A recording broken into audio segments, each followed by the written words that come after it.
I was told that I don't do these videos enough. So, welcome back to another edition of Ruining Classic Movies. I told you that I had something special in store for part 30. So we're going to play a game. You're going to guess what the common thread is between all of these movies. So here we go with Ruining Classic Movies part 30, the surprise edition. Let's start off with Pineapple Express. The suspension of disbelief in this movie is real.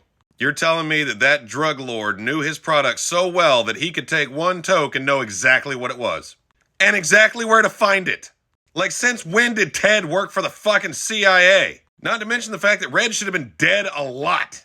Red is apparently harder to kill than that blonde fucker from Die Hard. Plus, Franco's always got on my fucking nerves. Like, seriously, I didn't like him in fucking anything. He is legitimately the worst part of every movie I've ever seen him in. Watching this movie is akin to watching my dog step on a bee. Oh, this fucking movie. For the record, I actually like the second one. But the pitch for this fucking movie must have been, what would happen if we took the Karate Kid and cast a white guy? And that big black dude from Amistad. I actually had to give shout out to Amistad because nobody remembers that movie fucking exists. But yeah, this movie's pretty much just a shot-for-shot rip-off of the Karate Kid. With really bad acting.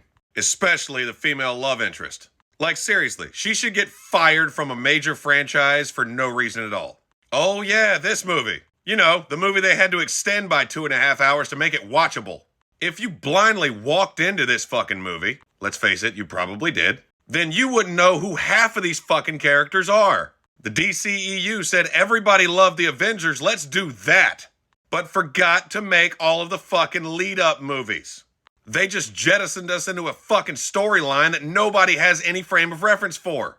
I mean, come on, I've never been a big fan of DC anyway, but this movie sucked. Like, if Michael Bay had directed it, it'd probably be the worst movie ever made. And for the record, fuck Superman. An all-powerful entity who's regularly getting his ass kicked by human beings. Seriously, watching this movie was like somebody breaking into my house and taking a giant shit in the middle of my bed. Oh, we're gonna fuck with Zombieland. The soundtrack to this movie was pretty balls. I mean, come on, any movie that begins with fucking Metallica is badass. But they killed Bill Murray, so fuck them. I am gonna say, though, that is the epitome of Bill Murray. I really imagine that's the way he would die. But I don't like imagining that because it's Bill fucking Murray. But seriously, the pitch meeting for this movie had to have been, what if George Romero were funny? And we cast a crazed vegan to fucking lead it. I mean, seriously, Woody Harrelson's a fucking psychopath. But this film did give us one of the greatest scenes in cinematic history. Amber Heard getting killed by a toilet lid. Guess you can say you reap what you shit. I'm gonna say, if you haven't guessed the common theme by now, there's something wrong with you. Seriously, do you have any idea how hard I had to fucking track down Amber Heard films?